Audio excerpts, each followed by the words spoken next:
Hello, welcome back to The Sower, a podcast of the Ciceronian Society. We publish weekly in audio on all platforms and in video for some episodes, including this one. So if you're listening right now, search our YouTube channel for the video version. To learn more about our programming to support cultural and civic renewal, please visit ciceroniansociety.org. Today's special episode of The Sower is the first of several recordings we will share from our 2026 annual conference, held at Creighton University in Omaha, Nebraska. This is the opening plenary panel from the morning of March 12, 2026, titled C.S. Lewis's Ransom Trilogy, a Response to Modernism. The speakers in order are Joshua Bowman, Executive Director of the Ciceronian Society, with a prayer and opening remarks, Joshua Herring of Thales College, the panel chair. He will also present his paper, False Feminisms, Unman Whispers to Tindril in Perelandra. Sean Hadley of Trinitas Christian School, presenting on Shades of Red, the Poetic Imagination Inclining to the Masculinity of Mars. Madeleine Austin, with Competing Ecological Visions in That Hideous Strength. And Scott Postma of Kepler Education, Christianizing the Pagan and Vitalizing the Dead. Be sure to stick around to the end to see Bowman's reaction to learning that he was roasted by Madeleine while he was out of the room. Here's the panel.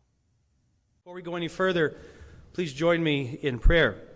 In the name of the Father, the Son, and the Holy Spirit, Lord, we offer these days to you and to your glory. Thank you for the freedom and the resources to meet together, for safe travel, and for your abundant grace. Thank you for friendship, for traditions that honor what is good, true, and beautiful, for the places we call home, and for your holy word. Thank you for the opportunity to seek truth, to teach and write and read as scholars, students, educators, and clergy. Thank you for your church, and grant us the grace to know what it means to love you with all our heart, mind, and strength. Bless those presenting, guard and protect those still on their way. Bless our families while we are gone, and lead us to prayer, service, and repentance. Hear us, O merciful Savior, who with the Father, the Son, and the Holy Spirit live and reign, one God, world without end. Amen. Well, friends, nobles, countrymen, welcome to Omaha for the 2026 Ciceronian Society Conference. I'm overjoyed to see so many of my friends here today and many new faces for what I am confident will be an unforgettable 3 days in America's next great city. Yeah, I even put that pause for laughter there. Thanks. It's early. Yeah, it's early. I'm only not enough coffee in. Did y'all see that random? There was a sinkhole on a road here, and it went viral a few weeks ago. The cars just came up to an intersection, and it just ate them. It was that sinkhole currently has an approval rating higher than any branch of the U.S. government. But I can't talk. I'm from Michigan. Our potholes are the size of sinkholes. Then again, the construction around here makes me think sinkholes are a problem. I tried to get to what's called the Old Market, a famous place downtown. I just got lost. I just gave up a few days ago. So if anyone finds it, let me know.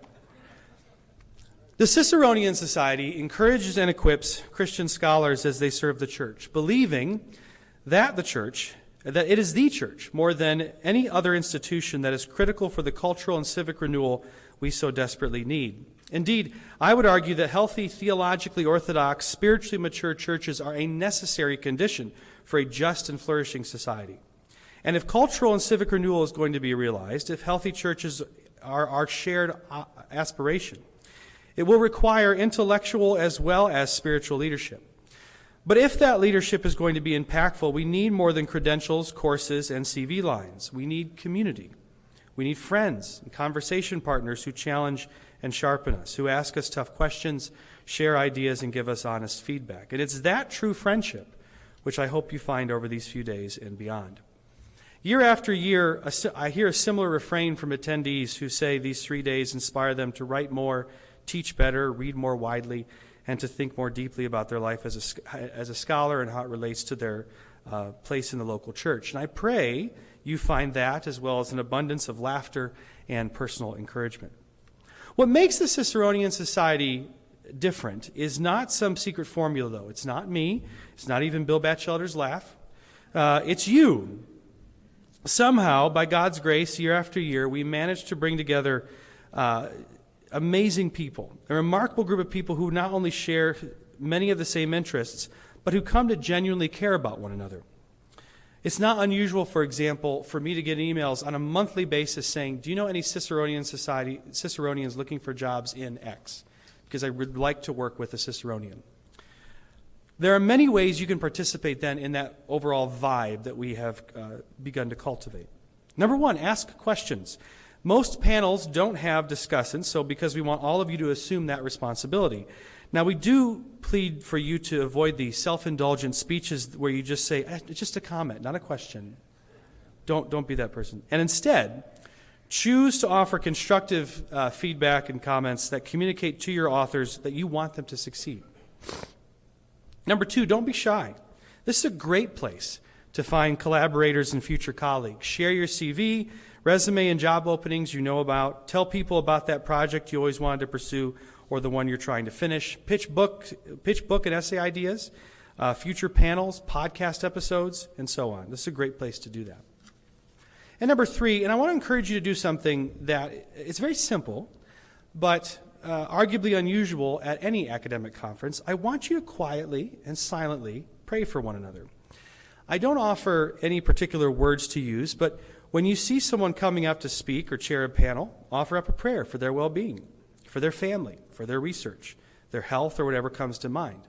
To be sure, I'm not asking you to get up and lay hands on them, break out some oil, a shawl, and some incense. But although it would be hilarious, to be honest. But every time Bill gets up to speak, definitely like candles, whatever you need. Just light it up. But in your own way, according to your tradition, pray for each other, and please pray for me.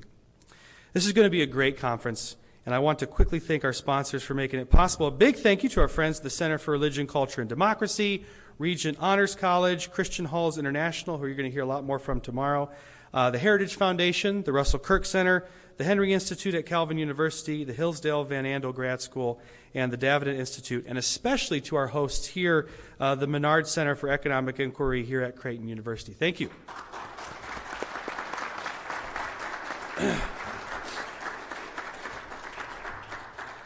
I will have much more to share tonight because we have a busy year ahead. It's going to be a lot of fun.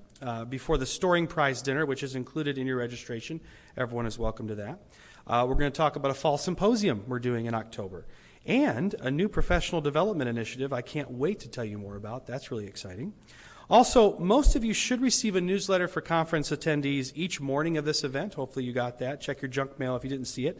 I'll also post links to these newsletters on our website. It's on the same page that will have the program on the website. Lots of valuable information in there. A couple other notes. Wi-Fi is free here. I think it's CU guest. You don't need a password or anything. You'll just be tracked by some administrator somewhere. Just kidding. But it is a free open access Wi-Fi that anyone can use. Please do not take any recordings of any of these sessions, whether with your phone or some fancy smart glasses. All sessions are being audio recorded, and all those in ballrooms A, which is that one, and in C will be video recorded.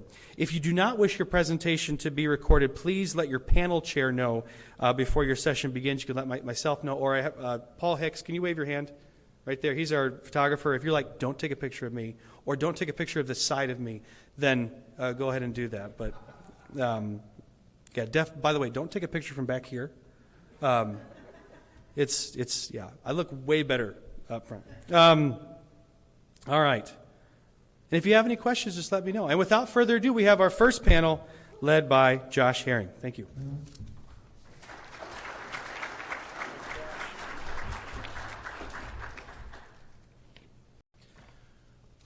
Well, good morning, everyone, and welcome to the 2026 Ciceronian Society.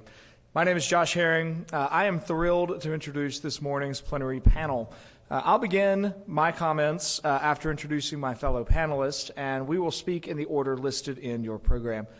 Before we begin, please join me in prayer. In the name of the Father, the Son, and the Holy Spirit, we give thanks to you, O Logos, for gathering us together once more as we contemplate ideas, seek truth, and share laughter. Bless us, O Lord, and fill us with your Holy Spirit as we take dominion of your creation. Thank you for your many gifts. Keep us from sin and keep us from error. Amen. Our panel this morning is made up of friends who love C.S. Lewis. When I pitched them this topic, they all agreed, and I'm really excited to hear what they prepared for us. And because I suspect, like many of you, some of them finished their papers this morning. Dr. Sean Hadley is currently principal at Trinitas School in Pensacola, Florida. This summer, he'll be moving to Tallahassee to take a teaching faculty position at Florida State University's Institute for Governance and Civics. Madeleine Austin is pursuing doctoral studies. She finished her master's work at UNC Chapel Hill. She hopes to write about politics and ecology. She most recently completed a Wilbur Fellowship with the Russell Kirk Center this past summer. Dr. Scott Postma is CEO of Kepler Education and leader of the various consortiums of classical educator conferences. I serve as professor of classical education and humanities at Thales College, and together we are speaking on C.S. Lewis's Ransom Trilogy, a response to modernism. I began my teaching career at Thales Academy approximately 13 years ago, and when my first group of seniors graduated, I began a custom of inviting high school graduates over to my home for cigars and conversation. These conversations were places where I invited any and all questions. I promised real answers. Here in my backyard, somehow we could discuss things that did not fit in the professional atmosphere that my school cultivated. Here I could press my student James about whether or not he should live with his girlfriend for a few years. A bad idea, even though they are currently married. Here they could ask me why that one teacher got fired. What really happened? I held such gatherings for several years. At the end of one of these, a student named Brendan dubbed us the Anti-Modernist Society. Well, naming a thing may be poor luck. That was the final gathering of the anti-moderns, but I thought Brendan's term was very well taken. There's something about modernity that pushes against true human community. Consider the managerial over the visionary, the cubicle over the study, or the therapist over the pastor. Now, in his most complex novel, That Hideous Strength, C.S. Lewis opposes two contradictory visions of human community. One he calls Logres, the other he calls Britain. He puts the best description of this in the character Dr. Dimble. Dr. Dimble explains, "It all began when we discovered that the Arthurian story is mostly true history. There was a moment in the 6th century when something that is always trying to break through into this country nearly succeeded. Logres was our name for it. It will do as well as another. And then, gradually, we began to see all English history in a different way. Something we call Britain is always haunted by something we may call Logres. Haven't you noticed that we are two countries? After every Arthur, a Mordred. Behind every Milton, a Cromwell. A nation of poets, a nation of shopkeepers. The home of Sidney and of Cecil Rhodes. Is it any wonder they call us hypocrites? But what they mistake for hypocrisy is really the struggle between Logres and Britain. In every age, the Pendragons and the little Logres which gather around them have been the fingers which gave the tiny shove or the almost imperceptible prod to pull England out of the drunken sleep or draw her back from the final outrage into which Britain tempted her. It's from this passage in That Hideous Strength that our panel takes its launching point. Lewis began the Ransom Trilogy in 1938, and he concluded it in 1945. A contemporary with T.S. Eliot, Lewis addresses questions of modernity in his novels. As a panel, we'll address various issues that we see arising in this trilogy. For my part today, I want to highlight Lewis's articulation of a feminism that forbids flourishing. In his Temptations of Tenedril, Lewis highlights both the false feminism and the way in which a healthy feminism could develop. So, with those introductions out of the way, I want to begin my comments, and then we'll speak in the order listed in your program. Hierarchy is inherently offensive. No one really likes to be told they are low on the totem pole. The reality, however, is that life is structured hierarchically. We all learn this as children. We are born as infants. We have no power, no authority. As adults, we learn that what we thought was the ability to do what we will is actually the responsibility to care for others and behave such that life goes well. Life, in this sense, is inherently hierarchical. John Milton's Paradise Lost conveys this truth beautifully, presenting the reader with a sympathetic Satan whose rebellion is rooted in a refusal to submit to the divinely ordered hierarchy. In one of Satan's first speeches, he declares in hell that, quote, "Here we may reign secure, and in my choice, to reign is worth ambition, though in hell. Better to reign in hell than serve in heaven." Now, Satan has the illogical audacity to ask, "And what should I be, all but less than he whom thunder hath made greater?" As if the only difference between God and Satan were force. Satan's rejection of the actual difference between himself and his maker is his tragic flaw, which remains unredeemed by the end of the poem. In a preface to Paradise Lost, Lewis describes the hierarchical conception that, quote, belongs to the ancient orthodox tradition of European ethics, from Aristotle to Johnson himself. This principle posits that, quote, degrees of value are objectively present in the universe. Everything except God has some natural superior. Everything except unformed matter has some natural inferior. The goodness, happiness, and dignity of every being consist in obeying its natural superior and ruling its natural inferiors. Lewis says of Milton that, quote, the hierarchical idea is not merely stuck on to his poem at points where doctrine demands it. It is the indwelling life of the whole work. It foams or burgeons out of it at every moment. Milton pictures the life of beatitude as one of order, an intricate dance, so intricate that it seems irregular precisely when its regularity is most elaborate. He pictures the whole universe as a universe of degrees, from root to stalk, from stalk to flower, from flower to breath, from fruit to human reason. Hierarchy is, quote, the pattern deep hidden in the dance, hidden so deep that shallow spectators cannot see it, alone gives beauty to the wild, free gestures that fill it, just as the decasyllabic norm gives beauty to all the licenses and variations of the poet's verse. Lewis follows Milton in celebrating hierarchy as a gift. Modernity perceives this gift as itself a source of oppression, and rebellion against order as a means of liberation. It is our condition as moderns that we initially sympathize with the rebel. Our hearts are with the men and women on the barricades in Les Miserables, rather than with Javert, the keeper of order. We presume that hierarchy permits injustice and does not reflect actual ontological, qualitative distinctions.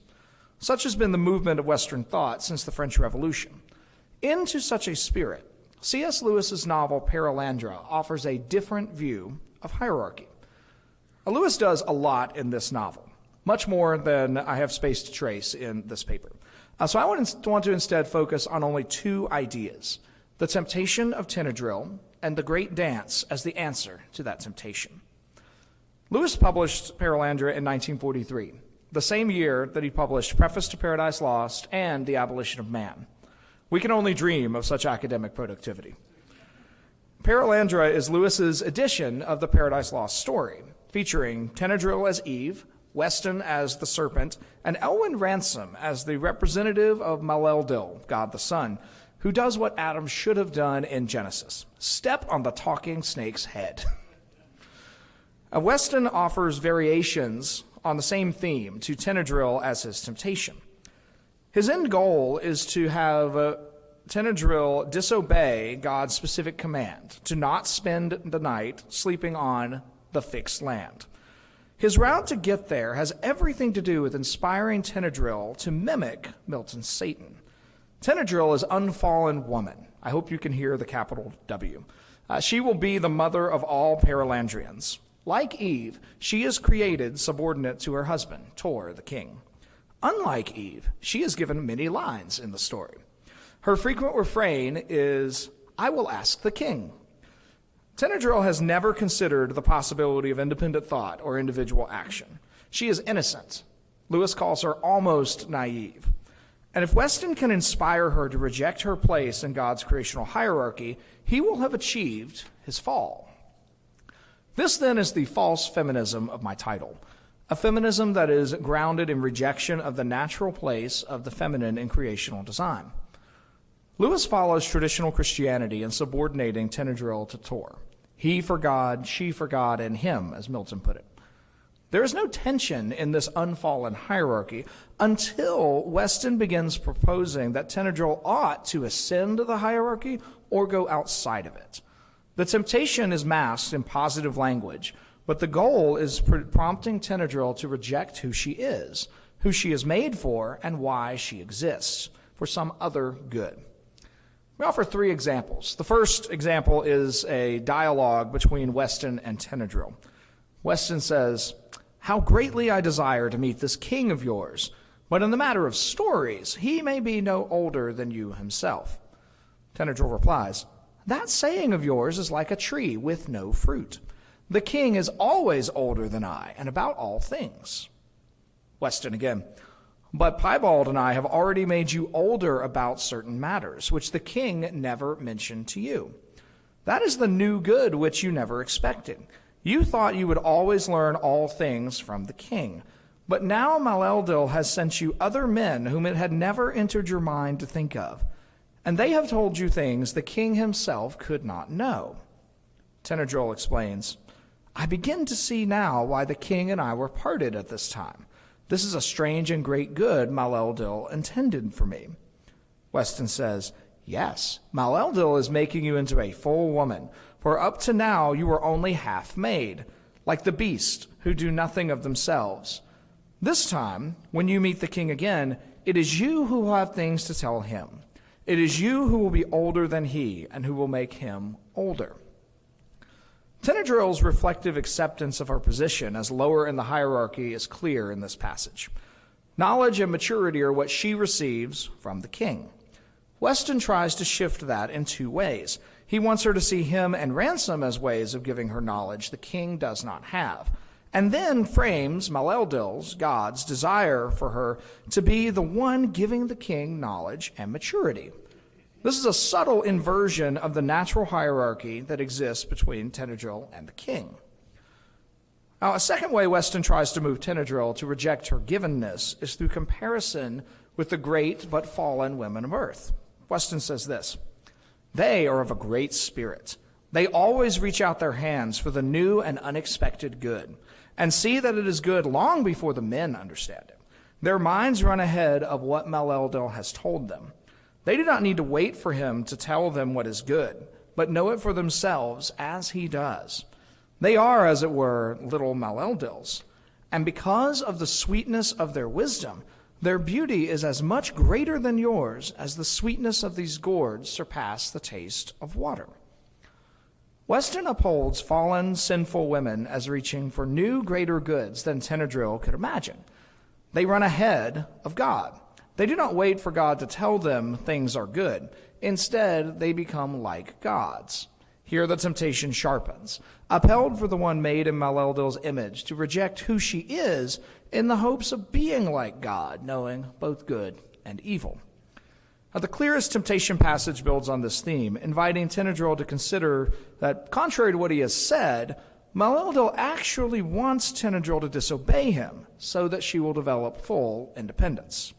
Weston, "But do you not see that there cannot be? He longs, oh, how greatly he longs, to see his creature become fully itself, to stand up in its own reason and its own courage even against him. But how can he tell it to do this? That would spoil all. Whatever it did after that would only be one more step taken with him. This is the one thing of all things he desires, in which he must have no finger. Do you think he is not weary of seeing nothing but himself in all that he has made?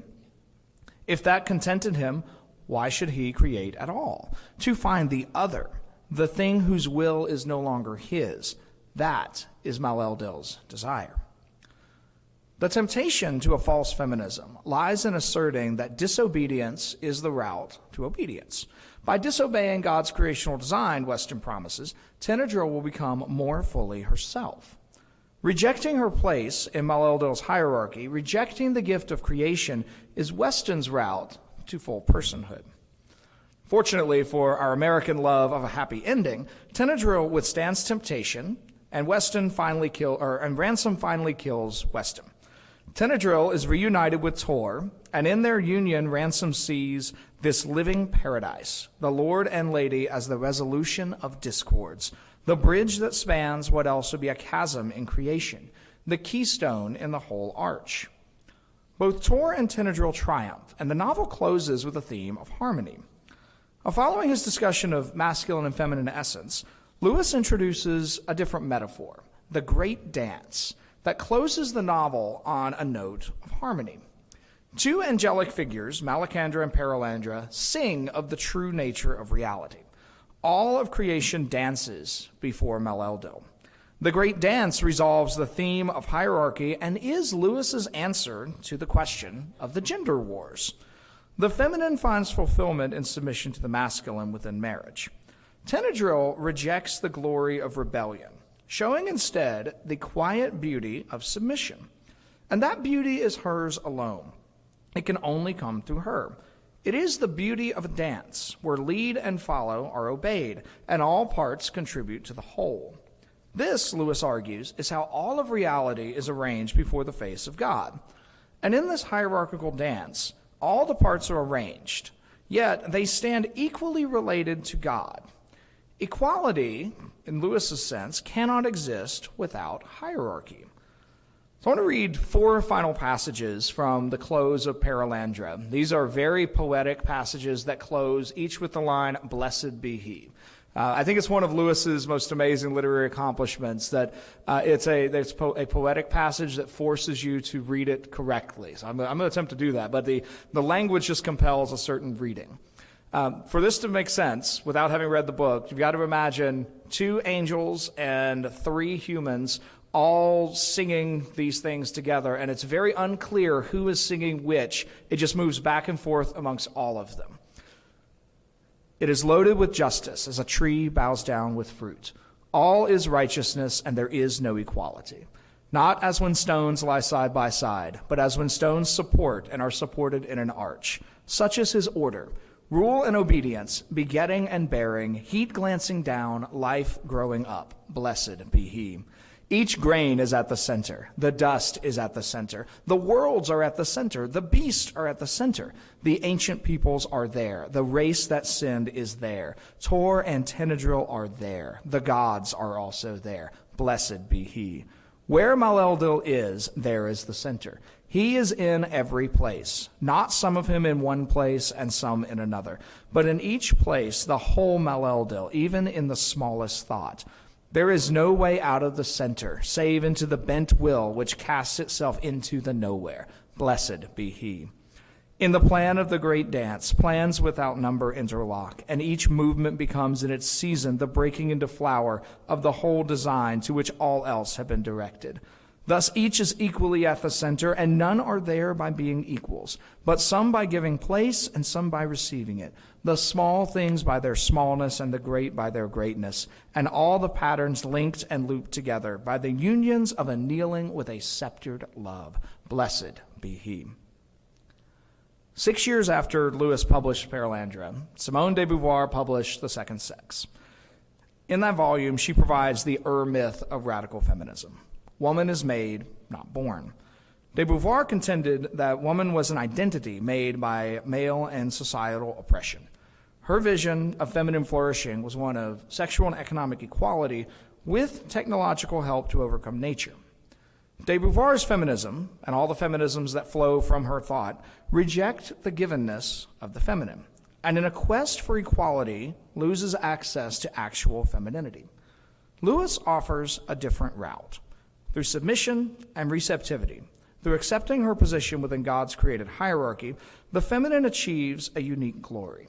Within the hierarchical ordering of creation, the feminine stands equidistant from God himself. Without that hierarchy, there can be no equality.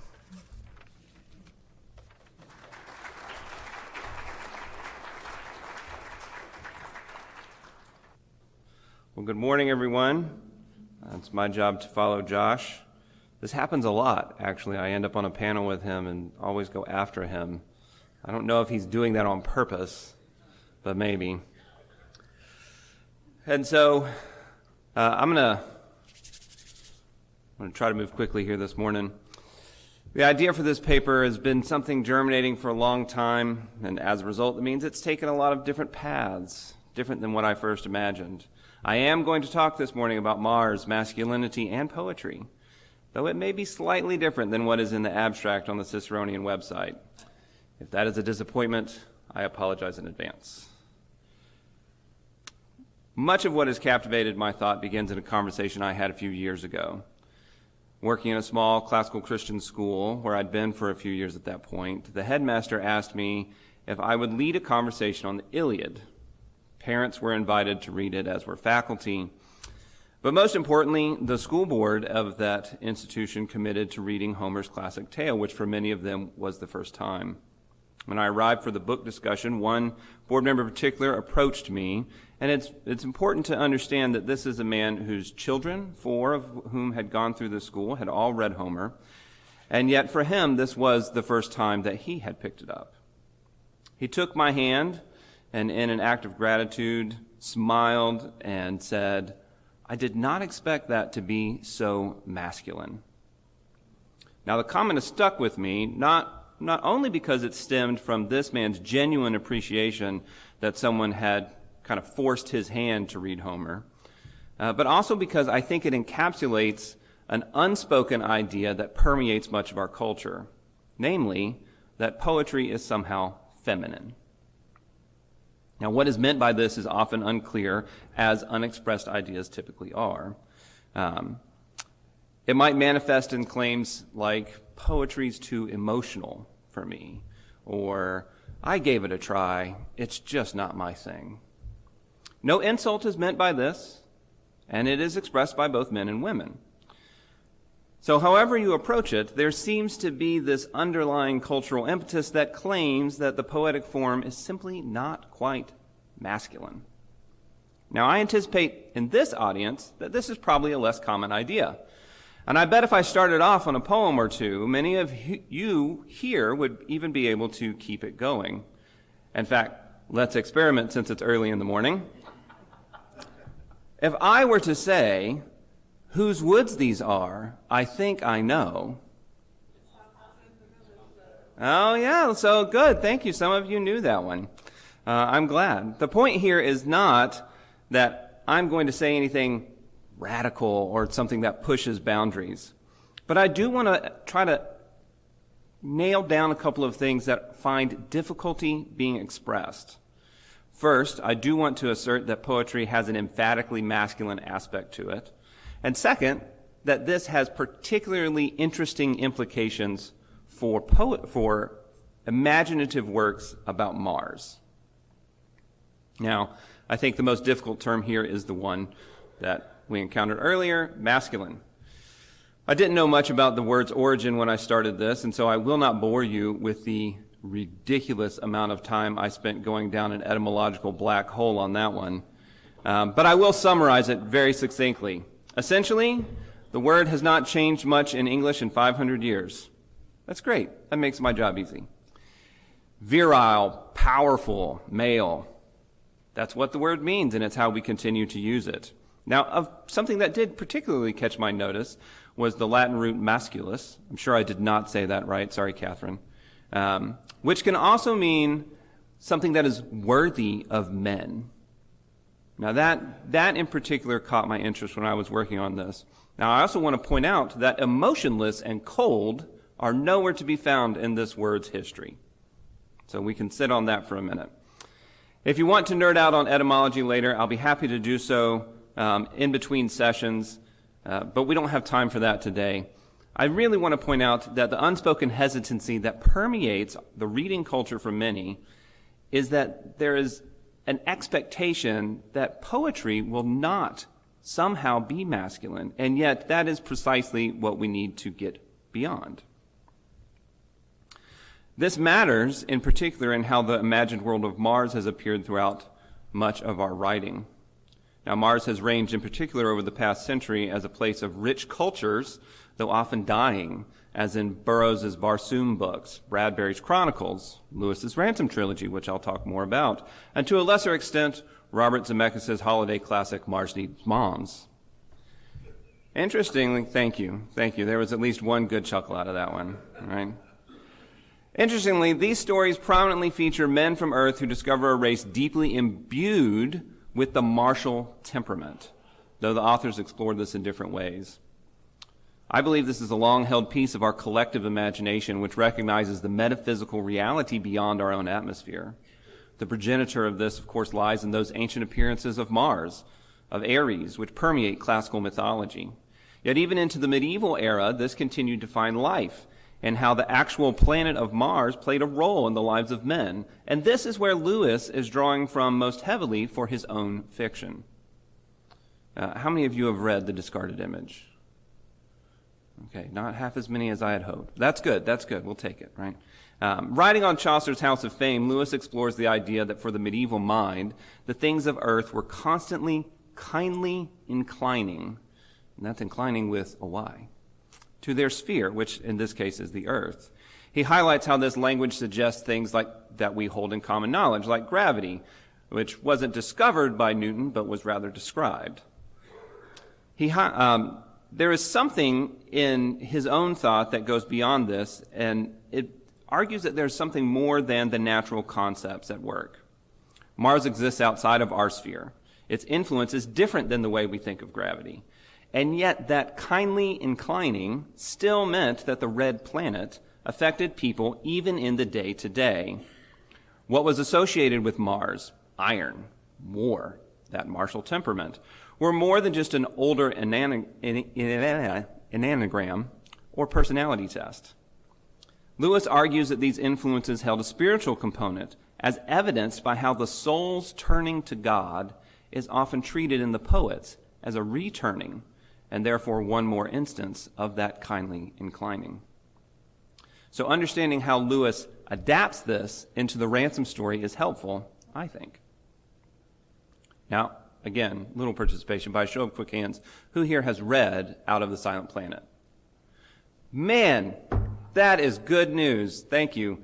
That just cut like 200 words out of my presentation. You guys are on it. Thank you. I will do a quick refresher just to make sure that we're all on the same page. So Ransom experiences a moment akin to Dances with Wolves and comes to live among a primitive group of otter-like people called the Hross.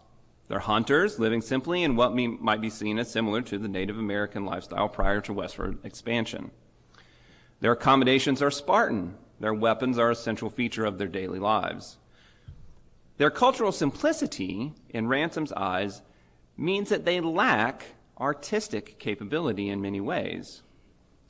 And yet in the book, Ransom notes very specifically that they possess, and I quote, a kind of poetry and music which was practiced almost every evening by a team or troop of 4 Hrossa. One recited half chanting at great length, while the other 3, sometimes singly and sometimes antiphonally, interrupted him from time to time with song. Close quote. As Ransom learns while sojourning on Mars, the Hrossa are in fact the poets and warriors of Malacandra, demonstrating that kindly inclining of the specific place in all its virility, its strength, and how they are made manifest in word and in deed. The Hross are in fact well known across Malacandra for their ability to craft poetry, for their songs, for their wordplay, which is not greatly envied there because Substack had not yet been invented. Had it been, I'm sure the Fiffle-Triggy would have abandoned their crafts long ago. Ransom, a philologist by training, seeks to understand their culture first in their communication. But learning a language is not the same thing as understanding. And there's a lengthy scene in Out of the Silent Planet that bears this out. Ransom's Hross guide, Huey, tries to educate Ransom on memory and pleasure. And he packs several ideas into a short space that encapsulate some of what I'm trying to accomplish here. So I'm going to read a somewhat lengthy passage, so please bear with me. A pleasure is full grown only when it is remembered. You are speaking, man, as if the pleasure were one thing and the memory another. It is all one thing. The Ciceronian could say it better than I say it now. not better than I could say it in a poem. What you call remembering is the last part of the pleasure, as the craw is the last part of a poem. When you and I met, the meeting was over very shortly. It was nothing.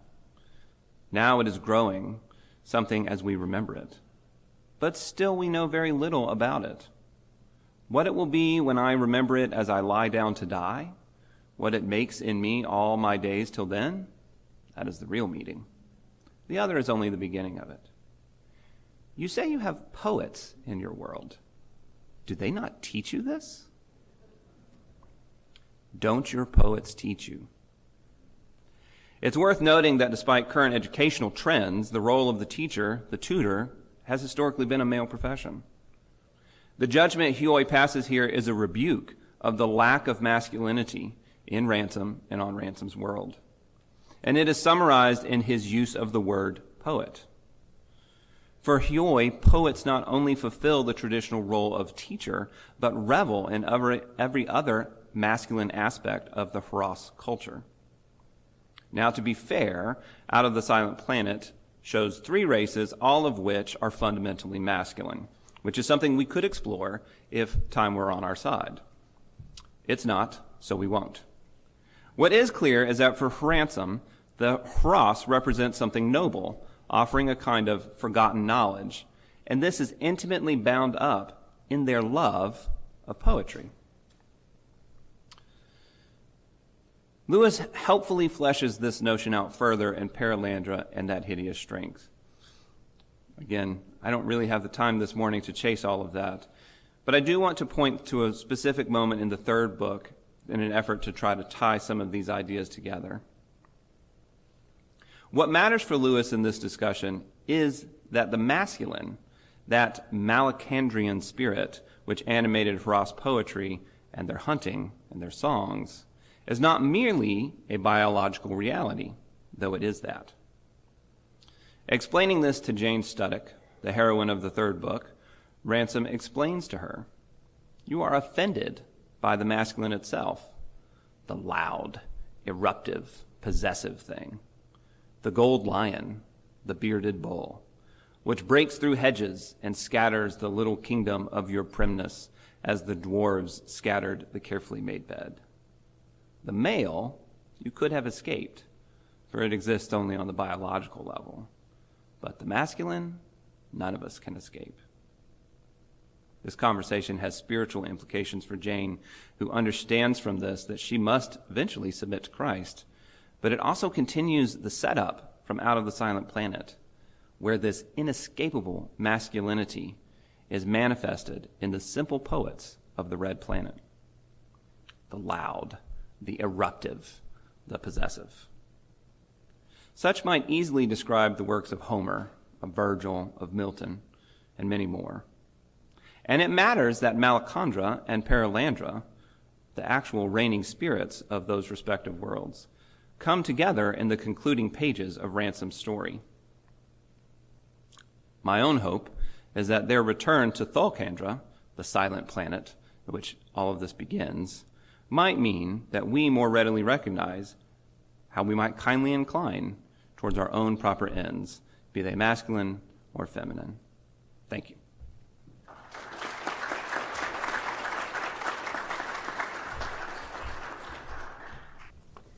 Hello, good morning, everyone. Thank you for coming to the panel. Last year, if some of you were there, Annie Crawford delivered a really spectacular paper on That Hideous Strength, which made me want to read the book right then and there. So when the delightful Josh Herring asked me to contribute to the panel, I was very excited to have a chance to go a little deeper. Since you're all a captive audience here, I'll also take advantage of this paper being in early stages of development to kind of pick your brain over some of the ideas. So I'm going to go broad, but if you have specific questions, I'll be glad to answer them afterward. So in my work, I focus on virtue-oriented, sustainable, and localist approaches to environmental political theory. Specifically, I seek to reframe the idea of sustainability by applying it to environmentalism itself. In other words, sustainability must not merely refer to a healthy relationship with the environment, but the maintainability of that posture for people.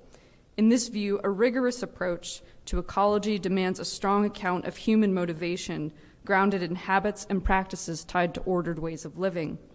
Lewis's fable offers lessons for this sustainable ecology, what it means to love our place rooted in our humanity, and he warns us what happens when it doesn't. And there are two primary competing ecological visions laid out in that hideous strength. The first is Bellbury's technocratic ecology, which is really similar how they approach everything in life, so I'm grateful for Josh's exposition on that. And that's, Bellbury is the place, the kind of center of the organization, the National Institute of Coordinated Experiments, aka NICE. No more said on that. So they value, in short, they value the abstract, overvalue the abstract rather, in particular, the abstract progress.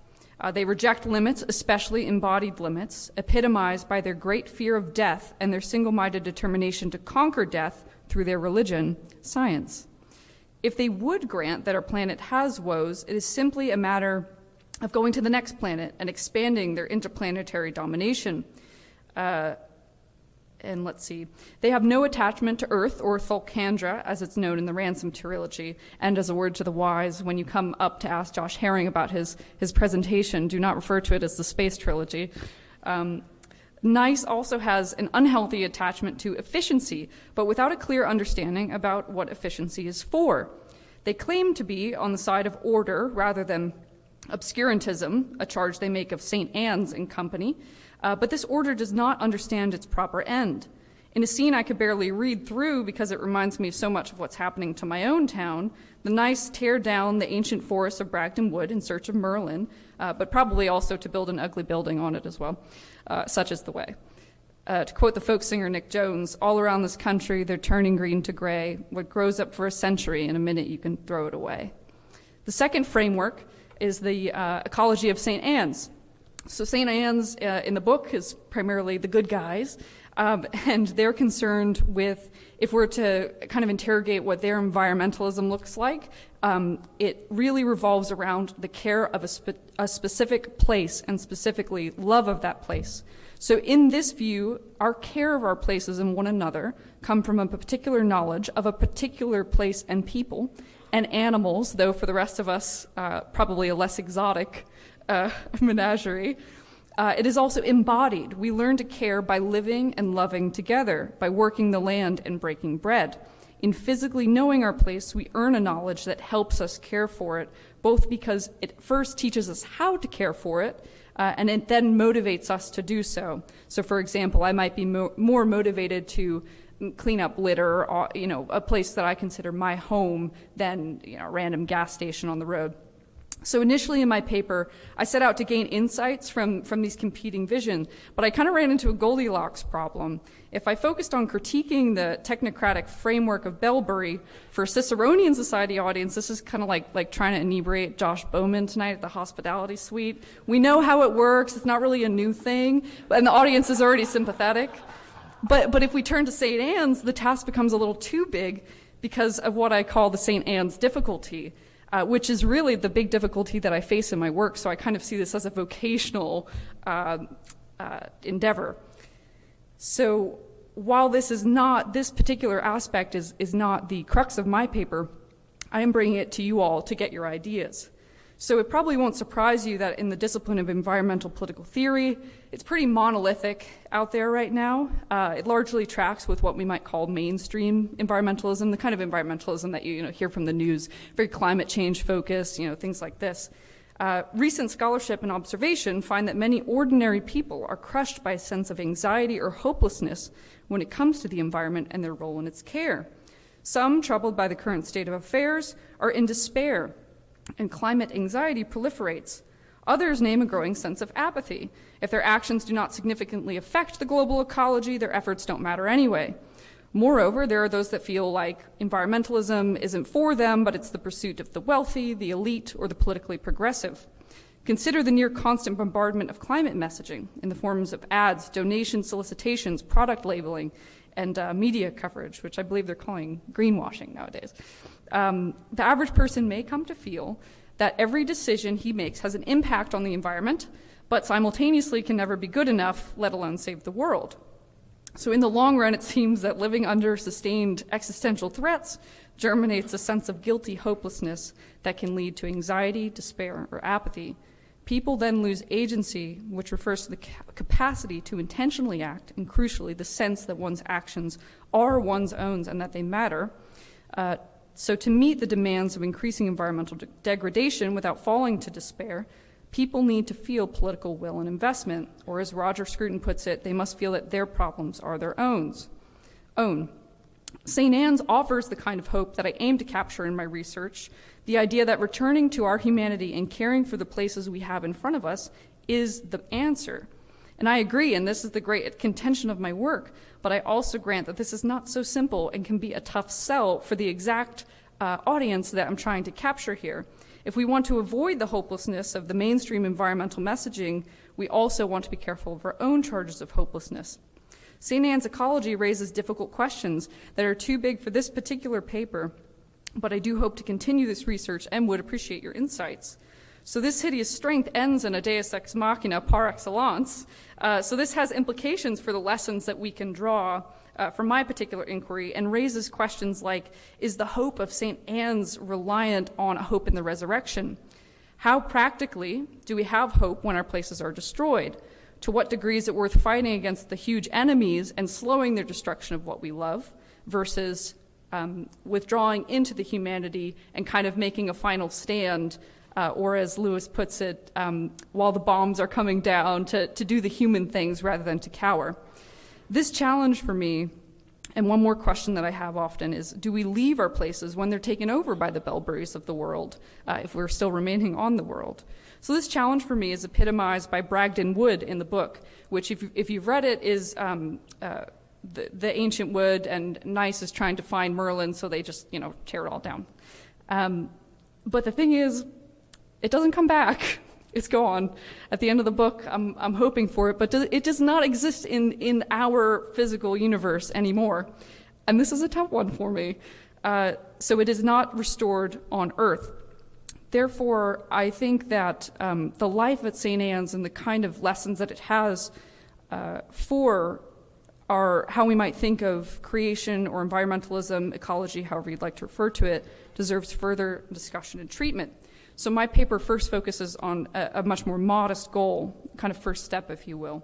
So rather than focus on a positive vision of St. Anne's ecology, I draw from that hideous strength to formulate a warning against the technocratic environmentalism, which is primarily humanitarian in nature.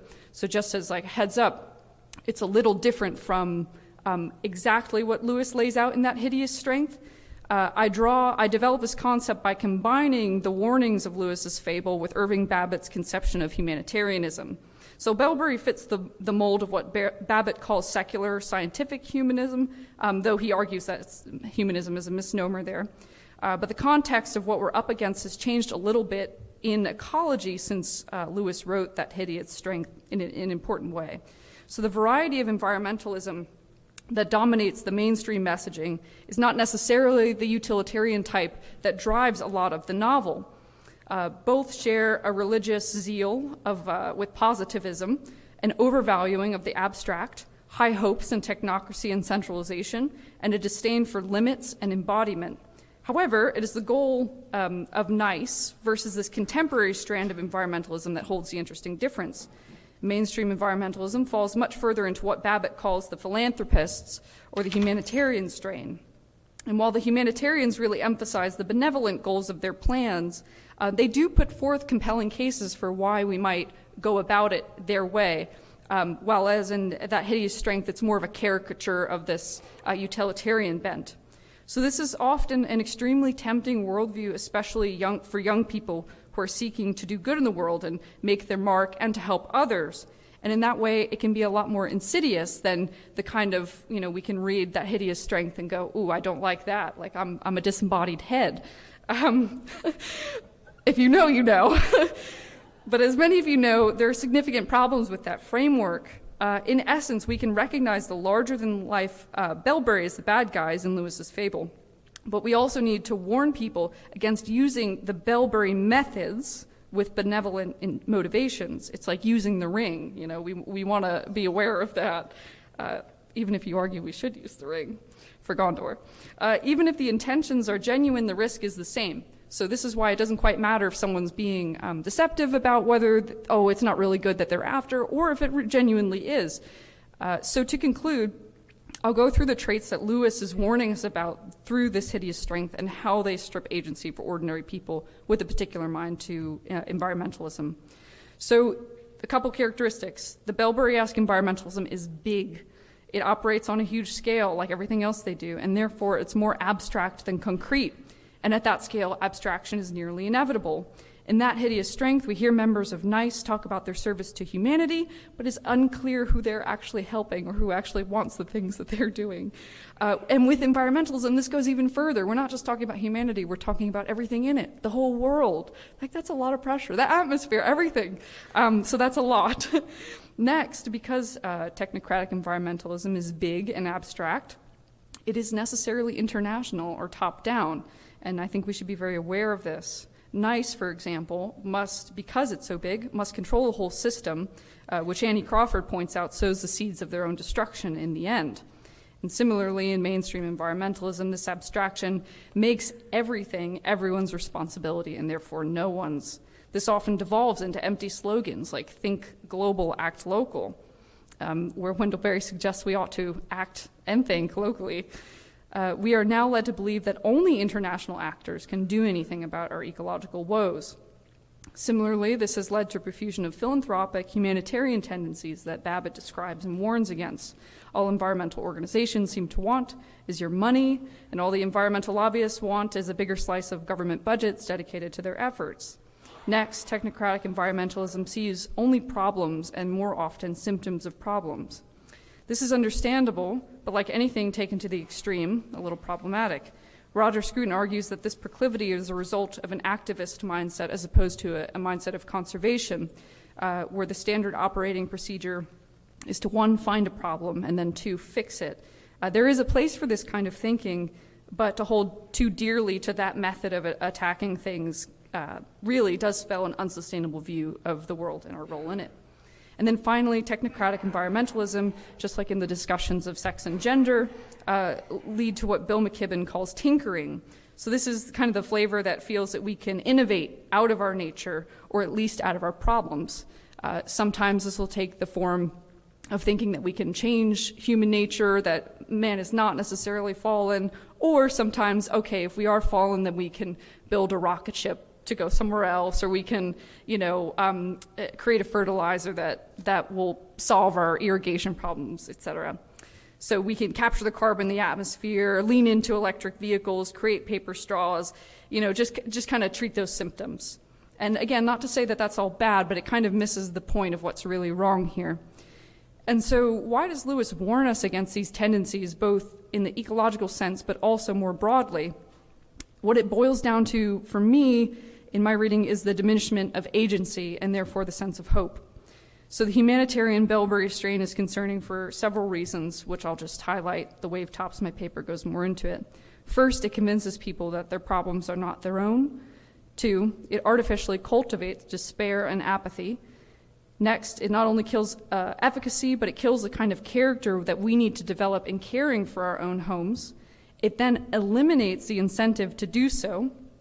And then it sets up a considerable framing issue, just how you see the world and go about your responsibility in it, the kind of impact that you can have.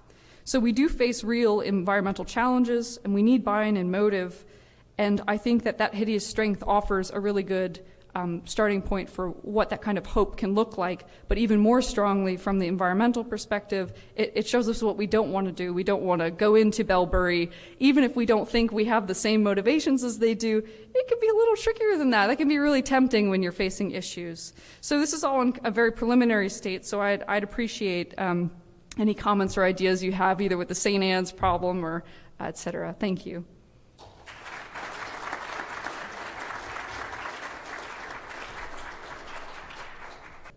Well, good morning, everybody. Want to just say thank you to Josh Bowman and to Josh Herring both for the opportunity to present this morning.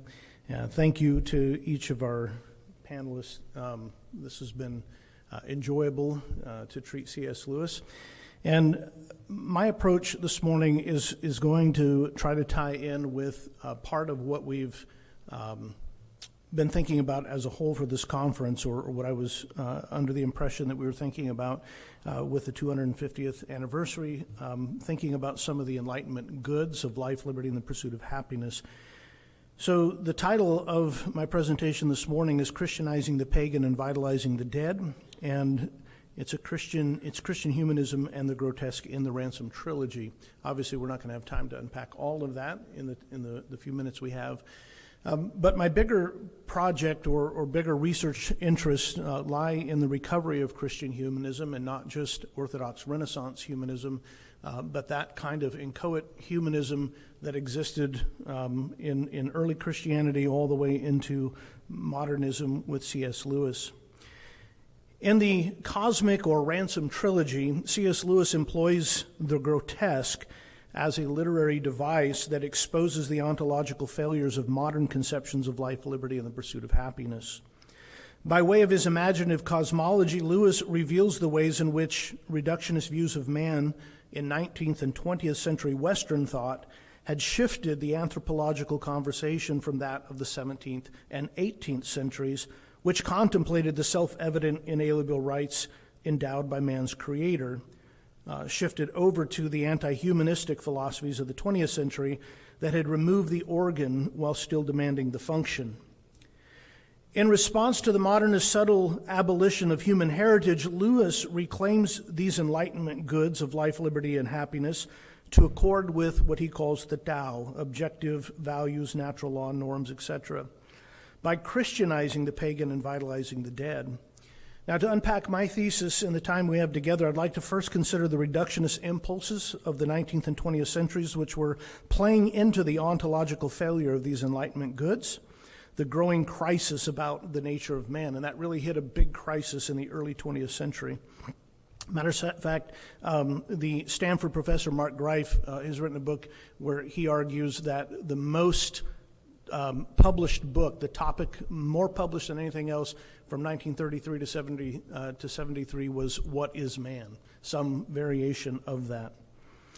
Next, I'm going to attempt to identify some of the contours of the grotesque, a literary device, to serve a suitable definition as Lewis employed it. Third, we're going to consider Lewis's diagnosis and recovery of the Enlightenment goods previously mentioned by his use of the grotesque toward a resacralization of the cosmos. Consider that in the 19th century, Marx's economic man refashioned the concept of liberty from being that of freedom from vice and ignorance in the service of a virtuous life to being freedom from economic and class oppression. Although Marx's view on the alienation of the human condition created by the Industrial Revolution had merit, his project ultimately enslaves humanity by reducing human identity to that of oppressor and oppressed. Similarly, Darwin's work recast human ontology from being teleological to being merely biological. His reductionist approach reframed man's purpose from being little more than mechanistic, instinctual, and survivalistic. Survival of the fittest is merely the propagation of the human species for the sake of propagating the human species. In Darwin, man devolves into abstraction and life descends into a meaningless Ouroboros. Next, Nietzsche extends Darwin's biological conception of humanity to that of morality. And ironically, in doing so, he reduces man to the Übermensch, the Superman. And since Nietzsche ultimately locates morality in the will to power, modern man's dynamistic impulse is thus crystallized in an ethos of force. That is, we see it today as a new kind of might makes right, or the culture wars. Finally, Freud went a step further in the devolution of reductionist conceptualizations, and he gave modernity a psychological man, a head without a chest or belly. Instead of the pursuit of self-mastery in the service of the good life, the activity of the soul in accordance with virtue, as Aristotle called it, eudaimonia, psychic equilibrium became the means of happiness. For Freud, the discovery of the repressed thoughts and emotions and the subsequent therapeutic treatment of one's guilt is the key to human flourishing. In The Abolition of Man, Lewis famously warns against the modernist ambition to conquer nature in the way that these have and sever morality from its foundation in natural law, like these 19th and 20th century thinkers have continued to do. And he unpacks a process whereby this secular progressivism ultimately dehumanizes man by reducing him to mere materiality and enslaving him to subjectivism. Logical positivism was the result of this train of thought in Lewis's day. For Lewis, the Tao is the real basis for life, liberty, and human flourishing because man's conquest of nature turns out to be man's conquest of other men using nature as his instrument. And these conquerors, he calls them conditioners, are actually themselves enslaved to their baser desires, that is, nature. While Lewis's recovery of the Tao in his prose work is an eloquent and cogent critique of the failures of modernism in this respect, it provides the theological and philosophical framework for his imaginative literature, especially the Ransom Trilogy, which really dramatized the consequences of these reductionist ideologies with a compelling force. Lewis's imaginative work explores how this long train of reductionism resulted in the ontological failure of the Enlightenment goods. For Lewis, this also means that society, if it does not recover fidelity to the Tao, will culminate in a dehumanized and demonic technocracy. It's an uncanny prognosis, actually, given the postmodern developments that have emerged since Lewis's death. Lewis begins unpacking these consequences in Out of the Silent Planet, where he shows that life for life's sake, that is, life divorced from its creatureliness, its transcendent telos is what I mean by that, results in a sheer survivalism, the mere perpetuation of the species. He further shows in Perelandra that liberty disconnected from obedience, happy submission to the Creator, reduces to demonic possession. Although this perspective is abrasive to the secularists whose project is the elimination of the supernatural from public life, Lewis demonstrates such reductionism becomes grotesque. Finally, in that Hideous Strength, he shows that the pursuit of happiness devoid of virtue and universal moral norms, culminates in the conquest of human flourishing. Or as he expresses it in his Abolition of Man, man's conquest of nature turns out in the moment of its consummation to be nature's conquest of man. Wolfgang Kaiser suggests that as cleavages like these described develop in society, grotesque distortions appear as the harbingers of cultural renewal. Thus, it's apropos that Lewis is able to leverage the grotesque in his imaginative literature and to use it as a proverbial megaphone to engage the mind and spirit of his readers and bring them to a state of awareness that will permit no evasion. In modern analysis, the grotesque is rarely thought of beyond that vague term of, or those vague terms of strange, incredible, and unbelievable. And despite the fact that the grotesque is relatively easy to recognize in a work of art, defining it remains curiously elusive, and apprehending it directly is rather difficult. So given our limited time, we're going to have to be satisfied with a truncated history and working definition of this uncanny literary feature.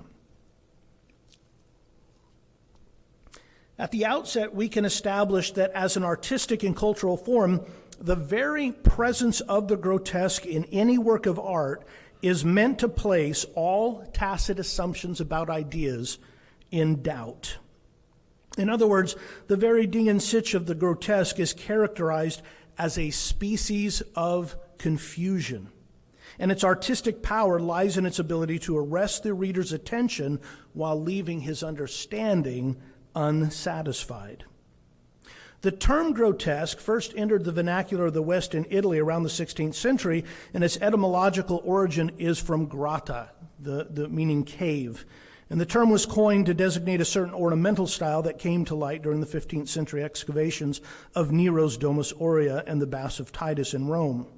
And it's noteworthy that these artistic features were not only controversial during the Renaissance when they were discovered, they were so when they first appeared in ancient Rome, rousing the disapproval of Vitruvius, the first century Roman architect, who bemoaned them as paintings of monstrosities.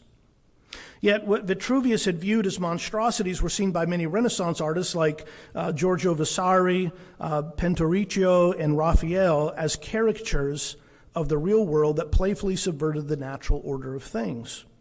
Thus, the artistic concept of the grotesque emerged in the modern world as a specific ornamental style adopted from pagan antiquity. And it was not only something playfully gay and carelessly fantastic, but also something ominous and sinister, in which the realm of the inanimate objects is no longer separated from those of plants, animals, and human beings, and where the laws of static symmetry and proportions are no longer valid. So following its discovery in Italy, its definition expanded at a time in history when the use of satire, particularly caricature, began to be accepted as the basis for meaningful and substantial art. So the use of the grotesque then naturally extended to literary phenomenon, architecture, dance, and a form of lettering that was sometimes confused with arabesque or Moresque art, those ornamental arts of merging tendrils and leaves. For all of its expansive complexity, we can, for our purposes today, draw from some of the chief scholars on the grotesque and formulate a helpful conceptual definition, or at least an understanding of its contours, so that we can see it in Lewis's cosmic trilogy. First, we can say that the grotesque is an aesthetic category without a well-defined category of scientific thinking. Second, as an aesthetic phenomenon, it encourages the creation of meaning and the discovery of new connections through its effect of shock, confusion, disorder, or contradiction. Third, it's an art form and as an art whose form and subject matter appear to be a part of, while contradictory to, the natural, social, and personal worlds of which we're a part. It's a form whose image most often embodies distortions, exaggerations, or a fusion of incompatible parts in such a fashion that it confronts us as strange and disordered, as a world turned upside down. Fourth, it is a kind of caricature in which the artist, disregarding verisimilitude, gives rein to an unchecked fancy with the sole intention of provoking laughter, disgust, and surprise by the unnatural and absurd productions of his imagination. Finally, the grotesque is licentious fantasy, a departure from art that is generally regulated by measure, order, and rule. So the question remains, as we look at this definition, why would someone like C.S. Lewis use this in his art, and to what end? Well, Lewis uses the grotesque in various ways to highlight the state of human flourishing, life, liberty, and the pursuit of happiness, when it is divorced from one's creatureliness. As a Christian humanist, Lewis redeems the grotesque. He Christianizes it to evoke both shock and revelation, demonstrating the dehumanizing effects of a world estranged from natural law and divine revelation. For Lewis, the grotesque serves as a pedagogical device that reveals the chasm between the distorted modern self and the fully realized human being, one whose affections are rightly ordered under the Tao. This effect is potent because, as was mentioned previously, the grotesque arrests the reader's attention, yet leaves his understanding unsatisfied. For Lewis, the grotesque forces the reader into a confrontation with disturbing realities, but does not provide immediate resolution or catharsis. Instead, Lewis leaves the reader in a state of existential uncertainty, mirroring the unresolved spiritual crisis of his characters, before ultimately guiding the reader toward a responsive vision of humanity. Now, I'm going to spend the majority of our remaining time just making an analytic overview of Out of the Silent Planet, where Lewis sets the stage for challenging the ethos of secular scientism. And before I conclude, I'll briefly mention correlations to the second and third books, but we only have time really to talk real quickly about the first so that you can see this image of the grotesque, and then you can transfer that to the other books as you read them. So Lewis presents the secularism of modern thought through two characters, Edward Weston and Dick Devine, who kidnap his protagonist Ransom, a university don and philologist who's on a walking tour, for the purpose of offering him as a sacrifice to what these modern men believe are the primitive inhabitants of Malacandra, the old solar name for Mars. Weston is a physicist who's driven by the abstract notion of perpetuating humanity at any cost, even the lives of individual human beings, and he builds a spaceship that he hopes to use to colonize other planets. Despite Lewis's penchant for decrying allegory, and if you know anything about Lewis, Weston is, nevertheless, allegorically Western civilization. His partner, Dick Devine, is a disagreeable and bellicose former schoolmate of Ransom's who's invested in Western scientific research with the unequivocal goal of gaining wealth and luxury for himself at any cost. So the reader's introduced to the modern ethos of science in the service of secular humanism through the desires and dialogue of Weston and Devine, who are literally hell-bent on the absolute perpetuation of the species through planetary colonization. And through the relationship of these two characters, Lewis cleverly illustrates the co-belligerent nature of ideological modernism, the central embrace of scientism and hedonism. These dynamics are presented early in the novel when Ransom stumbles onto their criminal activity. Discovering that Don is on a walkabout where he won't be missed for months, Devine persuades Weston to take Ransom as their hostage instead of an idiot boy that they're in the process of kidnapping. For Weston, an individual's inherent value is based merely on his capacity for reason. In his estimation, the idiot boy wasn't fully human, just merely a preparation, while Ransom was, after all, human. Here, secularism divorces human life from its creatureliness, its intrinsic value rooted in transcendent telos. In a conversation with Ransom that takes place on the spaceship en route to Malacandra, Weston tells Ransom that he's aware that he's infringed on his rights, but his seeming injustice is indeed justified in light of the enormity of their project. He says small claims must give way to great. Then he contends that Ransom cannot be so small-minded as to think that the rights of or the life of an individual or of millions of individuals are of the slightest importance in comparison with the greatness of his enterprise. For Lewis, secularism's ethos is a mixture of idealistic scientism and pragmatism. It's reduced to might makes right all over again. On the planet Malacandra, Lewis contrasts the secular wisdom of Weston and Devine with the old solar wisdom of the grotesque inhabitants of Malacandra. Here, Lewis's grotesques are rather mild, yet they intensify with each stage of his literary development. In the first novella, the primary grotesques are the planet of Malacandra itself and the three sentient beings, what is called the Hna, the Ciceronian, the Hirosa, and the Fifiltrigi. The planet is described as beautiful but also unnatural. And here's a great word that Lewis uses, fantastical sublime. Okay? That little key phrase knows that you're about to see grotesque. For example, the water is not merely blue in certain lights like terrestrial water, but it's really blue. And its waves are described as wrong or unnatural, too big for such a wind, the wrong shape, far too high for their length, too narrow at the base, too steep on the sides. The mountains were jagged and irregular, too thin and steep for mountains, like the jagged teeth of a giant with very bad teeth. I always think of the Bumble from that old, claymation. Clouds were rose-colored and very solid-looking, like the top of a gigantic red cauliflower. And there were purple forests of vegetables 40 feet tall with slender, flimsy stalks in leaves as large as boats that were nearly transparent, corresponding roughly to Ransom's idea of a submarine forest. In short, while Malacandra as a grotesque was not ominous or sinister, it is categorically and unquestionably a description provided by our scholars. Three sentient beings that occupy Malacandra live in what we might consider political harmony under the benevolent rule of the Oyorsa. The Ciceronian are the philosophers, the Rosa are the hunter poets, and the Fifiltrigi are the craftsmen and artisans. Now, for the sake of time, I'm just going to mention this, and then I want to jump right to a final point.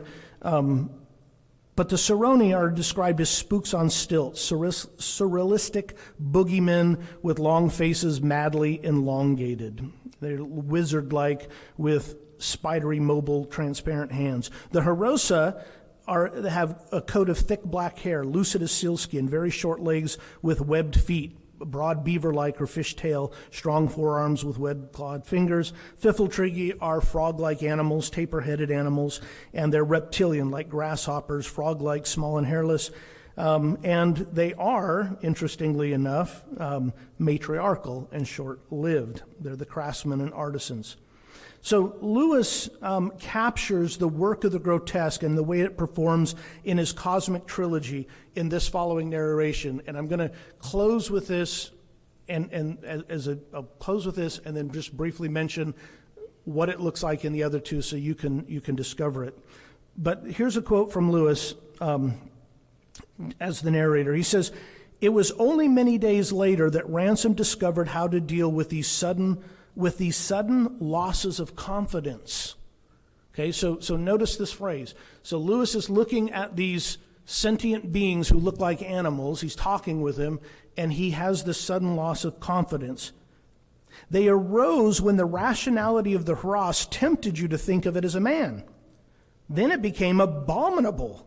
A man 7 feet high with a snaky body covered, face and all, with thick black animal hair, and whiskered like a cat. But starting from the other end, you had an animal with everything an animal ought to have: glossy coat, liquid eyes, sweet breath, and the whitest teeth.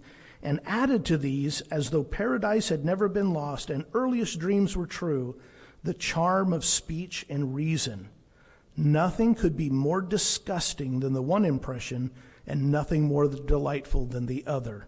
It all depended on the point of view." And you can see what Lewis does here. In this one image, you have two different things represented in this one image. One abominable and disgusting, and the other delightful and pleasurable. And they're both coexisting in the same space. Now, as we move into Perelandra, the unman serves to be both man and devil. And this follows Eggersweiler's, it follows his theory on the grotesque and demonic. And then that hideous strength, of course, we have Wither, who's literally withering away because he's in his mind somewhere else while his body's there. You have the fairy Hardcastle, who is a mixture, given with Mark and Jane Studdick as your two foils, or she's kind of a foil against them. And then you have obviously the artificial head. But let me just say this. Lewis Christianizes the pagan by sacramentalizing the ancient and medieval conceptions of the cosmos and revitalizes the dead to restore order. The planets of medieval and pagan myth, along with Merlin, who is a fairy, are incarnational aspects of the divine. Lewis is drawing on the incarnation to re-sacramentalize the cosmos with these grotesque images that are both some fanciful and others that are sinister. And that is what Lewis is doing here, and I'll close with that. Thanks, Josh.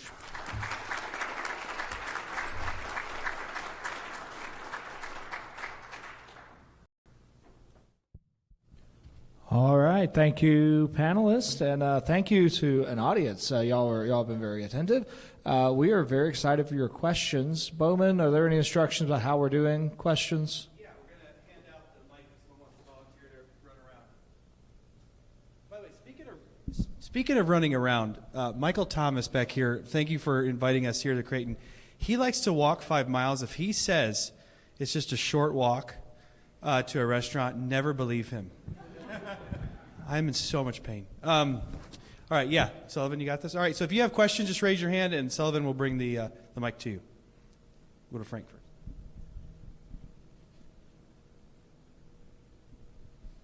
Thank you all. This was a delightful way to start the conference. I have a lot of questions, but I want to focus on the ecology side. And Madeleine, your presentation, if you don't mind. So at St. Anne's, right, where they live and act very locally, as you say, there's this tension of frustration even within the house at St. Anne's that, they live locally, they care for the animals, they grow a garden, but what are they doing, right? The nice is destroying the world, and they're not acting, they're not fighting. What's going on? What are we supposed to do? And Ransom's response is, well, we are acting, but ultimately we're waiting for God, and he'll move us when it's time to act, right? So here outside of Ransom's world, for us, ecological localists, I guess, I'm wondering if there is a macro plan to be found here, right? Because we can live on our little plots like my family does and compost and raise chickens and plant trees and all of that. But meanwhile, there are forces in the community that look eerily like the nice who want to turn like every farm in my community into an AI data center or an Amazon warehouse. So for those on the side of Logris, I suppose, is there a lesson from St. Anne's or from your work in general about what do we do? Do we just think and live locally and wait for God to act as Ransom does, or is there something else? Yeah, thank you. You also got at the exact line that's so unsatisfying about this, but also satisfying in different ways. Yeah. So the short answer to that is that seems to be the best we have. However, that is not satisfying to me. So I'm in the process of trying to work through some of those questions, in particular the earthly ramifications, because, while there's hope in Christ and his second coming, when I don't have the blessing of teaching at a Christian institution, and there's a whole secular world out there that these conversations are not happening in at all. So I kind of take the St. Augustine perspective of two books, like, okay, I can't use that kind of terminology with a lot of my students, but at the same time, God's reality is real and in front of you. So if you can get them there, there's something. So in Annie's paper last year, she quoted Lewis in his essay on living in an atomic age, and I'll read that briefly. So this kind of sums up to me what Lewis is getting at. He says, the first action to be taken is to pull ourselves together. If we are all going to be destroyed by an atomic bomb, let that bomb, when it comes, find us doing sensible and human things. Praying, working, teaching, reading, listening to music, bathing the children, playing tennis, chatting to our friends over a pint and a game of darts, not huddled together like frightened sheep and thinking about bombs. They may break our bodies, a microbe can do that. Lewis loves microbes. But they need not dominate our minds. So this is tricky because it still does leave, well, isn't that hopeless in a way too? So this to me is a starting point to just get people in the game. And Wendell Berry says, if you can't expect to save the whole world, if you can't even take care of your neighbor. So at the very least, kind of see it in a Burkean way as a starting point. I resist that necessarily has to go to a bigger scale, but it's at least a starting point. Take care of your area. That might take your whole life. So we can talk a little more later, but I don't want to. Other questions?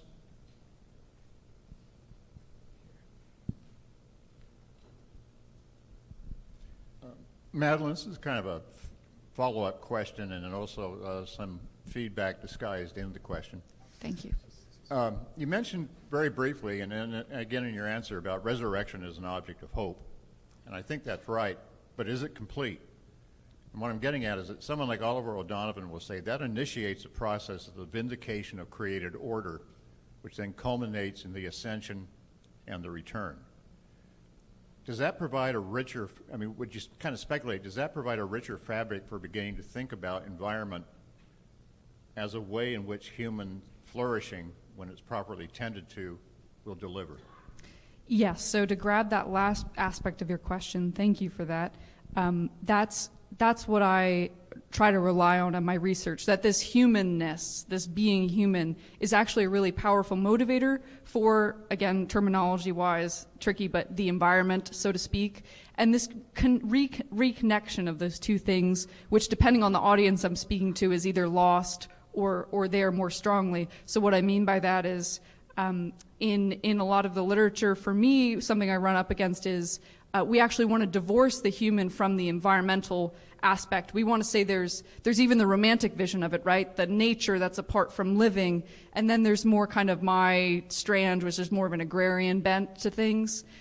So I think that's really hopeful to teach people actually, or students in particular, because that's usually who I have in mind, but that your place is when you take care of your business and the people around you, that is actually a very powerful ecological standpoint. So I'll leave it there.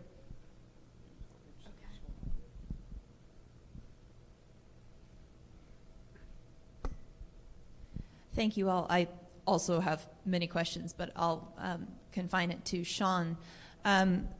You talked about the masculinity of poetry and just how that's become divorced in our culture. How do we, particularly those of us who teach, encourage the reconnection of masculinity and poetry in our culture? Yeah, for many years I taught the Iliad to 7th graders, and when we would, I see a lot of wide-eyed responses to that. Believe me, it works. Often what would happen is we would the students would come in, girls would be disinterested, boys would be interested. We'd open to the first page and roles would reverse, right? Because, it's poetry. All of a sudden the boys are now not interested and the girls are like, this will be lovely. That doesn't last long either, right? So there's this kind of constantly shifting image between the two. And the great thing is that by the end of the Iliad, both the boys and the girls were loving it, right? It has something for everybody, which is, the part of the genius of Homer. So I think the first step is actually just to get people reading good poetry, right? Like so often in the classroom, poetry is treated kind of reductionistically, shoehorned in here or there.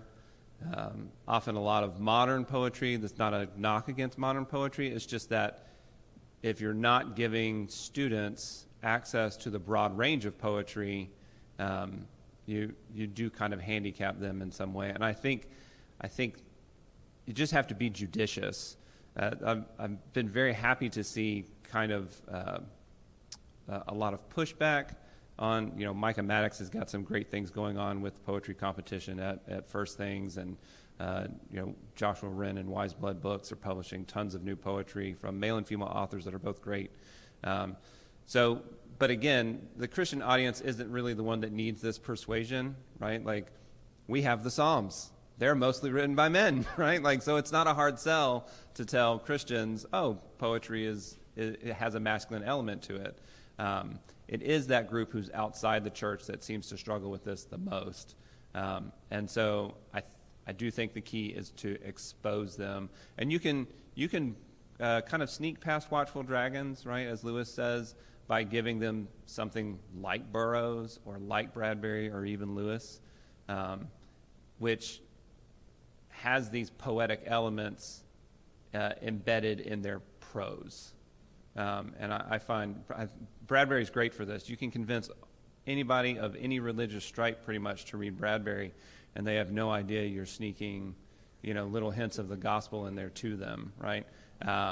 And so those kinds of workarounds are really helpful. So I think that's the key, right, is knowing your audience and then figuring out the best way to get past those watchful dragons, to use Lewis's phrase. One other thought on that, as Sean was describing, I think a lot of this too goes to if we have the freedom in your syllabus to kind of choose poetry, are you choosing poetry that is going to lend itself to enjoyable performance? And I'm just thinking, I had a middle school history class years ago that I got that whole class through all of G.K. Chesterton's Ballad of the White Horse. As we were studying King Alfred and the Viking invasions, and really they lit up because Chesterton is just beautiful to read aloud, very easy to enjoy getting into Chesterton, and it has the same kind of masculine elements I think Sean was describing, and 12-year-old boys love the idea of poetry about a medieval military camp where Christian men are summoned to die. that just so resonated with them. They were actively they couldn't articulate it, but they wanted a cause that was worth dying for. And so I think that's part of, not all poetry celebrates that and offers that. So I think part of this too is our selection, and we're looking for poetry that really does sing to the soul in those registers.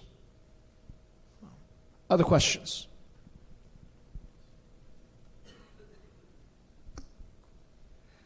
Thank you. Josh, you said modernity since the French Revolution assumes that hierarchy exists only to keep injustice in place. Very beautifully said. When you're working with students, how do you break through that?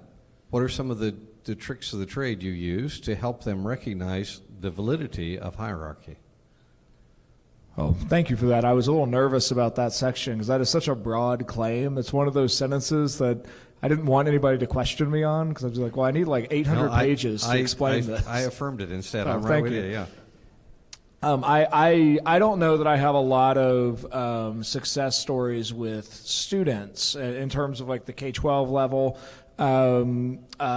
Most of my college students already agree with that. Thales College is a pretty conservative place. Our students are so far have all been Christian students who recognize they're at sort of a countercultural college. The place where I've seen the most success is actually working with teachers. And I run a teacher certificate program through Thales College, where in the first class in that program we read the closing reading for that class is 2 chapters from Richard Weaver's Ideas Have Consequences. Chapter 3 in that volume is a beautiful, beautiful meditation on the ideas of distinction and hierarchy. And Weaver does not let himself get distracted by any specific examples. It's one of the wonderful things about reading a Platonist. He's not bothered by practicalities. He can stay on this lovely universal level. He's not trying to talk about any particular church hierarchy. He doesn't bring up like marital spats about hierarchical roles, anything like that. He just has 15 pages where he makes the case that hierarchy matters. And we all live in this world where hierarchy is everywhere. And I find that teachers resonate with that. And they're in a profession where that's inherently hierarchical. They are above the students and below leadership of the school, typically. And Weaver has this speech from Shakespeare's Troilus and Cressida where he... It's just a beautiful, beautiful passage, all about, it starts with something about degree, but untune that string. And he goes through this about 15 lines of just unpacking what happens if we have a society that is intentionally untuning hierarchy and degree. And he ends with this lovely movement about justice being replaced by power, which is then replaced by appetite, which becomes an universal wolf that by the end of the passage is devouring itself. And I find that really is very helpful for teachers because there's landmines everywhere if you want to talk about hierarchy. And that class usually draws out any latent radical feminists that are in my program. They usually self-select out. But that brings it out if they have those views. But most folks just kind of look at it and say, oh, yeah. And it's almost as if they're waiting for permission to affirm that this is really the way reality works. And that's the place where I found the most success, is really just getting people to see this is part of the real. And this is not something we should protest. And instead, we just recognize this is part of how reality operates. Hope that helps. Other questions? First off, I'd like to, again, reiterate what other people have said about the tremendous work you've all done putting together the panel and for all the talks. So I have questions for all of you, but just to limit it to perhaps 2, first to Josh, or actually first to Scott and then also to Josh. In thinking about the grotesque, which I really love and would be really fascinated to see how it ties into the Lovecraft session in a couple of days. If the grotesque is dependent upon a understanding of an order that is then inverted. You touched at the end of your remarks on the nature of the resurrection. Is there a play that we also see, or a connection that Lewis makes in Lion, Witch, and the Wardrobe, where the witch is very much aware of the magic that exists from the dawn of time? And according to that, there's a particular order that has a judicial characteristic. But that Aslan seems to be aware of a magic that exists before the dawn of time. And so does Lewis in the Space Trilogy, sorry Josh, tap into that sort of deeper order before the dawn of time? So it's not only incarnational, but it's also resurrectional. I guess that would be my question for you. And then the question for Josh, continuing with this idea of hierarchy and equality, and what you mentioned with the feminine, if the church is to be considered the bride of Christ, to what extent is contemporary masculinity in America going to be having more obstacles in order to try to attain fullness, right? If American churchmen, to what extent are they also supposed to be adopting feminine characteristics, at least with regards to their relationship with Christ? And if that's not inflammatory or difficult enough, to what extent is this conversation even possible in a democratic and Republican society, which focuses on egalitarianism and authority from below?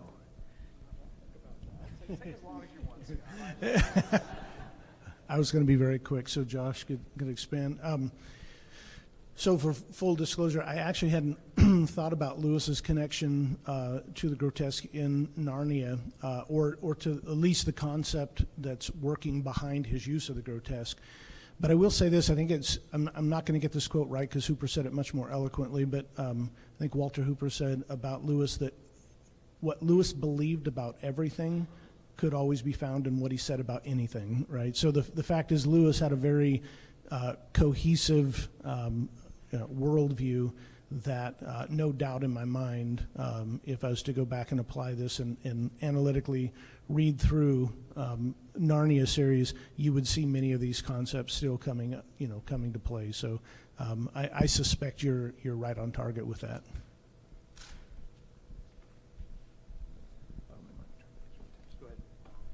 All right, apparently we do have time to attempt to answer Andrew Mitchell's question, which I might finish in about 4 days, but I'm going to try to do a 1-minute answer on this, and we can pick it up afterwards if this is completely unsatisfactory, because I just want to note that was a massive question, if not 3 massive questions baked in. So I got that down as 3 points that I'm going to try to hit very quickly.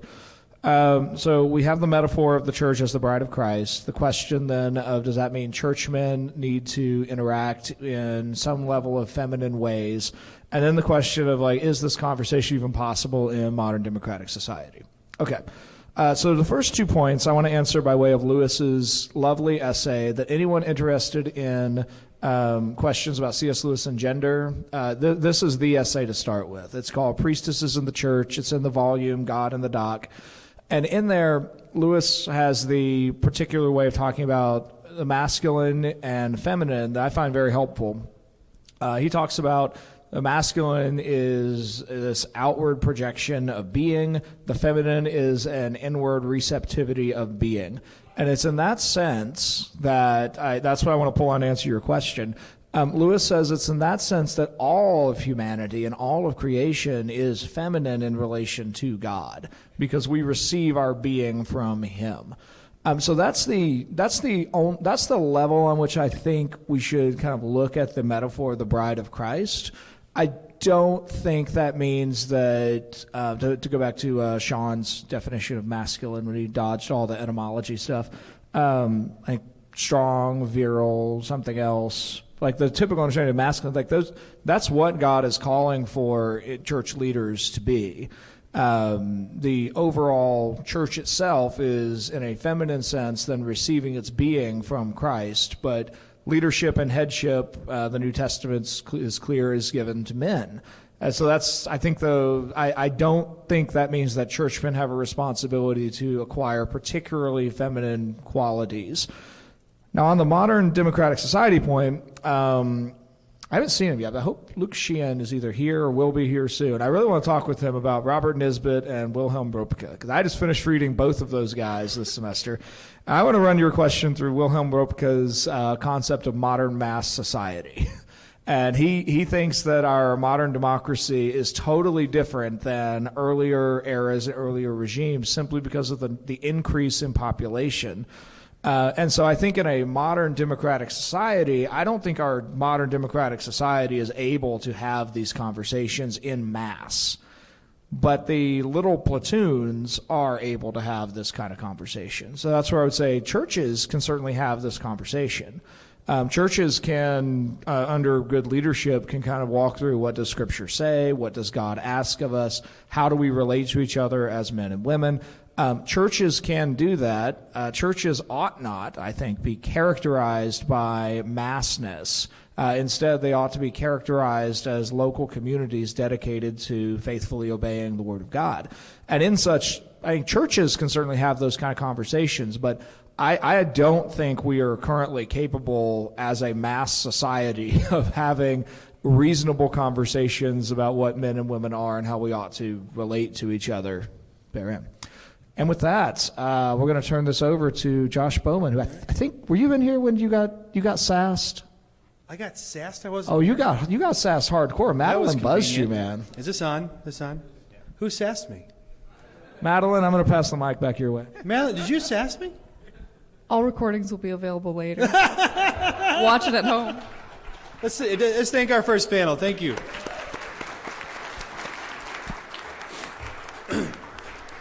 It is perfectly acceptable to sass me. A couple quick notes.